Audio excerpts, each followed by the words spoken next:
Hello everybody, Iain Robson here for another episode of Landwerhkanal. Alright, we got a couple things going on today. If you recall from the previous episode, we were currently harvesting a little bit of canola. Got this guy rocking this at the moment. And I had a suggestion from one commenter the other day. And the commenter was... Let's see if I can find it now. Nope. Apparently I can't find it. Oh yes, here it is. Tall Farmer asked for a shout out, and he also says I should unload the combine manually, so it's more realistic instead of courseplay driving all over the crop, which is, you know, sounds like a pretty good thing to do. You know, I'll try to make it a little bit more realistic. Not a problem. I think that's what we'll do. I think I will unload the combine. I don't know what the combine's doing at this exact moment, mind you, but that's what I'll start doing in a moment. Alright. Let me just hop into the John Deere here. So the way I have this combine set up right now is it does 3 passes, I believe, or 3 headlands, and then it goes up and down the field. So right now, what it's doing is going up and down the field. At least I think that's what it's supposed to be doing. Yeah. So if you look, one of the cool things is... Oh, that was it. So as you can see, this is where it's going to be going. So it's showing the direction, or where it's trying to go at the very least. So as you can see, it goes up, down, down, right there. So I think what it's trying to do is... do the last little bit there, I don't know. But that's what it's supposed to be doing, at least. It might be just doing the headland, the last headland still, I don't know. But it looks like he's done all that, so I'm not sure what the reason for that is, but I'll have to wait and let it do its thing. I don't know what it's doing. And actually we have another pig ready, which is kind of cool. I guess once you get to a certain situation, they seem to be they just seem to continue to produce, which is pretty awesome if you ask me. Because what happens a lot of the time is you don't end up with enough stuff. I don't know what I was going for there. Well, basically, what ends up happening is you get to a situation where you basically run out of cows or pigs, whatever it happens to be. But on this map, it appears that once you buy a certain number of pigs, you'll just produce a certain number of pigs from that time forward. After a certain maturation, I guess, is what would be the best way of describing it, I suppose. Anthony says, or Anthony, he says that the way to get the fuel working over at our main area there is to fill it up, I guess is what he was saying, which is kind of cool. It makes sense, mind you, right? This thing is so touchy with getting in traffic. It doesn't make any sense. Like, every time you get close to it, it thinks it's in traffic for whatever reason, so... I can't keep up. And you see, the thing is, it's not a big, long, straight line, because he's going to stop here in a second. Like that. Let's just test that theory, actually. Let's grab this guy, and I think we have, or we can grab... Or do we have a fuel truck or something at the moment? No. Let's just test that theory quickly here. Because I am kind of curious, and that comment's going to go back and forth like that for a while. So, while it's doing that, we can... here we go. This will work well.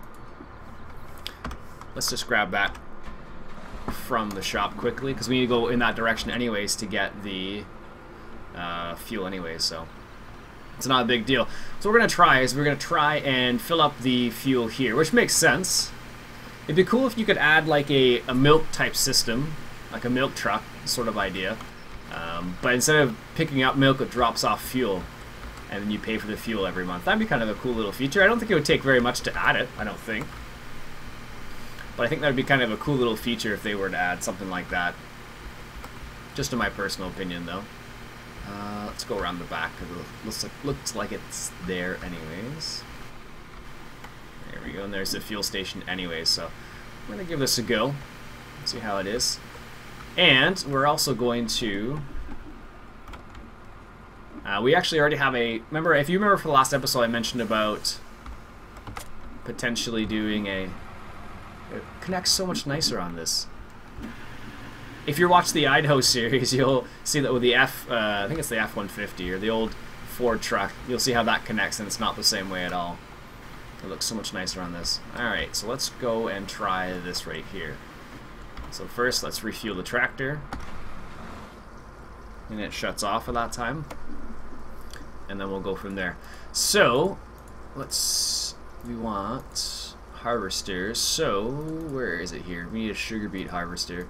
So I want to do sugar beet harvesting. Oh, we don't have enough money anymore. We don't need that because we have something else that will do the same thing for a lot less. So basically all we need is the harvester. Alright, now let's refuel. Let's see if we cannot refuel the tractor, but refuel the... It's not going to work here. It should work here. Don't know why it's not. Maybe I need to pull it forward a little bit more. This is the same problem I ran into on Idaho, where it wouldn't, certain things wouldn't fill up from the gas station. That's weird. Maybe if I go through the middle one, give that a go. Maybe that will solve our problem. I have no idea. Refuel. Just gonna refuel this thing, yeah. I don't think there's many other gas stations around or places where you can get fuel from. And you definitely should be able to refuel that from there. Oh well. Looks like the combine's done, of course. And look how it decided to stop. Love that. I'm just going to pop up here. It's not more realistic, but not by a long shot, but it'll stop, it'll prevent me from having to do something, how to take the combine off its course and get it all set up again. That's weird. Are there any other gas stations around here? This appears to be the closest fuel place. Wonder why I can't fuel up the trailer here. It's strange. There's no other close ones, so this is the only one really. Short of going to like the BGA or something like that, I guess. That's strange. I wonder why it won't refill this thing. I'm inclined to believe it's not the trailer itself. It's just the way some of these work. Now let's refuel this again. Don't want to refuel the tractor. I want to refuel the trailer. Yeah, see? That's annoying. There we go. Let's get out of the combine's way now. So now it's decided to start again, which is what we expected. Actually, what I could do is do this, and then once this guy pops around, he might actually stop. Because he's set to course play, so he'll just continue on. It's weird though, because the way it works is they both have to be on course play for that stop to unload feature to work properly, otherwise it doesn't. Which is a bit strange, I suppose.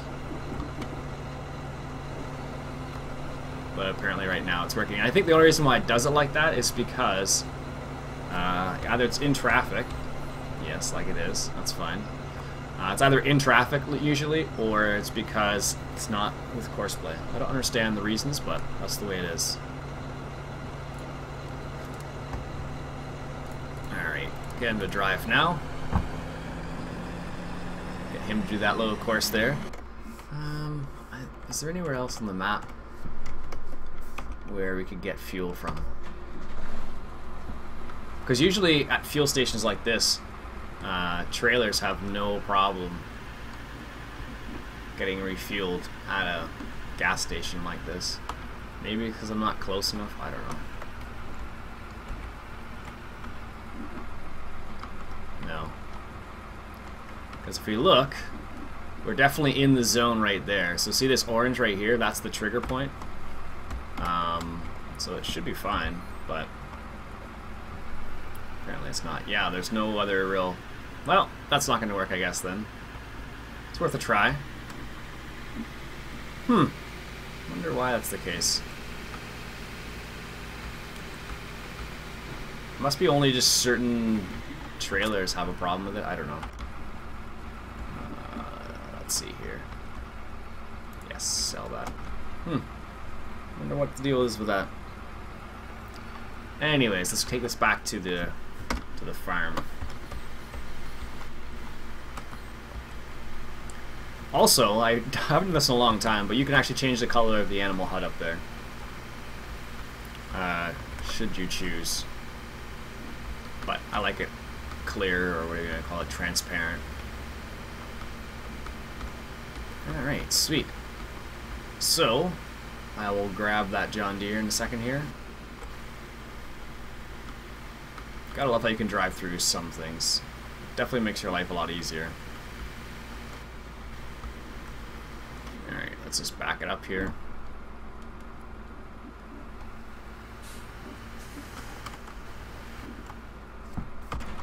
Perfect. I need this back up again. Let's go grab that combine again. Yeah, so it was Anthony who suggested this, and he's mentioned about the fuel as well. So we gave the fuel a try. It doesn't apparently work with that particular fuel trailer, which is a bit strange, but stuff like that happens sometimes, so gonna have to wait for him to turn around the top there. Alright, here. I wonder how many more pigs we're gonna get before the day's done, because we got one earlier on today, and then we'll see if we get another one in a bit. Well, of course you're at 80% now, and you're gonna stop right in the middle of that, aren't you? Yep. 97, 98, 99. This is the reason why I tend to drive the combine and not this thing here, because you end up getting situations where it stops right there. I don't know the reason why. It seems like a lot of material that we're getting. I think the whole idea why Anthony suggested me doing this is why I didn't drive in the crops, but the combine's not making it easy for me, that's for sure. Alright. Let's now turn around, and maybe he'll allow us to not drive in the crops this time. We'll see what happens here. Get a nice little turn. One thing I do like about this tractor is really nippy, or quick. So you put your foot in the gas and it really picks up nicely. Not all tractors are like that. I think the JCB's like that too. It's pretty quick when you put your foot down, so to speak. Had a couple other random questions. Jamie asks, what do I use to record Farm Sim? I sent him a link, but for everyone else's, I use mirrorless action sometimes, or I use open broadcast software. One or the other, basically. Just depends on what I'm recording. I don't know. I've basically gone over to open broadcast software for most things, just because it's quick and it makes it so I don't have to do any kind of exporting. Is really what it boils down to, because I don't exporting or adjusting. I could do some editing, but I choose not to do editing because just makes it so I can make a video every day relatively easily. I don't have that much time to wait for a video to be edited and all that jazz, but no, perfect. Let's see if we can't get the last little bit while we're standing here. Nice. Alright, let's take this back to the farm, because it will probably be 2 passes before he's full up anyway. So apparently it was Daniel Tazar who said that I had a rockin' beard, which is kind of funny. It's actually it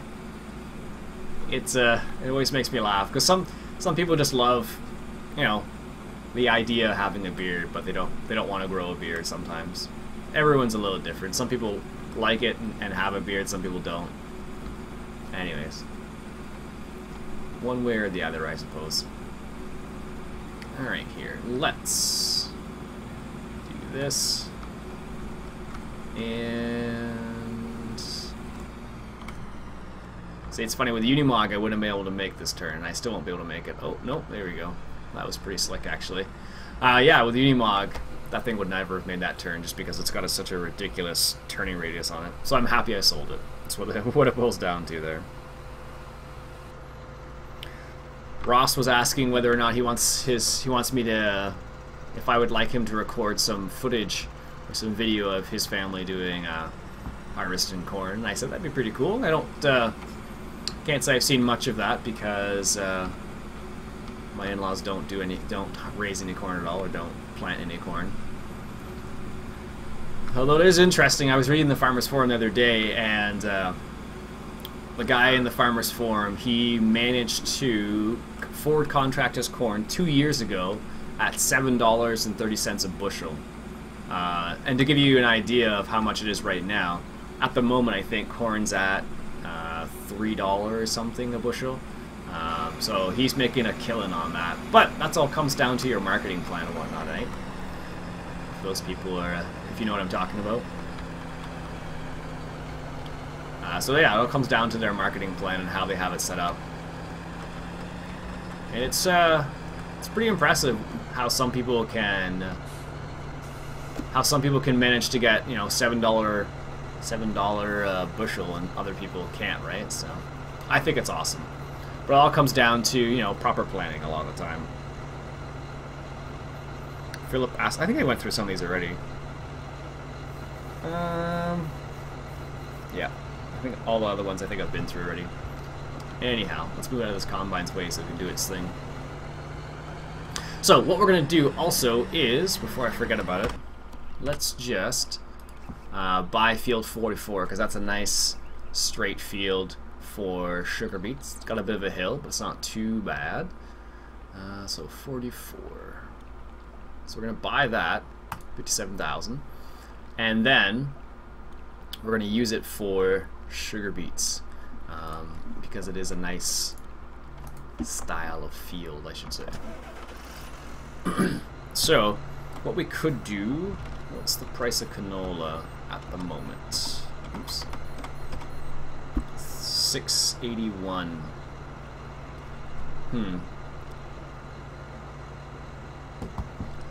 So what we could do is we could sell a couple loads of canola in order to buy the appropriate equipment. But I think what we'll do is we'll wait till we have all the canola in, then we'll sell a chunk of it. Just because it works out a bit better that way. So we'll wait on that. So we just need we have the canola to make enough money to get the harvester. And we have this planter already. For those people who are wondering, we have, or did I sell it? I don't think I did. Or maybe I did. Yes, apparently I did. Huh. Well, let me just take a quick peek here then. I totally thought we had the planter for it. I'm pretty sure we did, and I sold it at one point. So there are the... I'm just going to use this one, I think. That's a smaller field. And we'll get that, do it like that. What else do we have that could plant? Because I think the next... this planter would do... Does it do sugar beets? I can't remember. I don't think it does. Or does it? I don't even remember. I don't think so. Anyways, the Hassia one will do, so I'll just buy that before I forget about it. So that will do sugar beets and potatoes. So what we'll do is we'll plant sugar beets in that field over there, and we'll harvest some sugar beets. Looks like this is the last pass for this guy here. Or probably close to the last pass. There we go. Nice. How many liters of canola do we have now? Probably just a ridiculous amount. Yeah, 273,000. We've only harvested 2 fields too. Like, that's crazy. Alright, so he appears to be, well, almost done at least. He's in traffic again with me. Alright, so what I'll do is I'll let that guy do his thing, whatever that is. Is he gonna drive? Where is he driving to? Let's do it to the first waypoint. Then you won't run into a whole bunch of stuff. This guy's done. There's really not that much there. Not really worth setting him up to do that. Alright, nice. What else? 37. Get the other one over there. Alright, so I think I'm going to keep this episode down to 20 minutes again, or else it'll be another 20-minute episode of harvesting once again, which I think some people like. So hopefully, next time, what I'll do off camera is I'll get that field over there harvested, and then we shall prepare field 44 for planting, and we'll plant some sugar beets over there, I think. Excellent. Alright, I think that'll be episode 12 this is, I think, something like that. I'm thinking about keeping this series down to 15 episodes again for whatever reason. I think I might go to another style of map. Considering it at least. Let me know what you guys think about that idea. If you'd be interested in checking out another map, let me know, and we'll go from there. Anyways, my name's Iain Robson. This has been Farming Simulator 2013 coming at you from Landwerhkanal. I will talk to you guys later.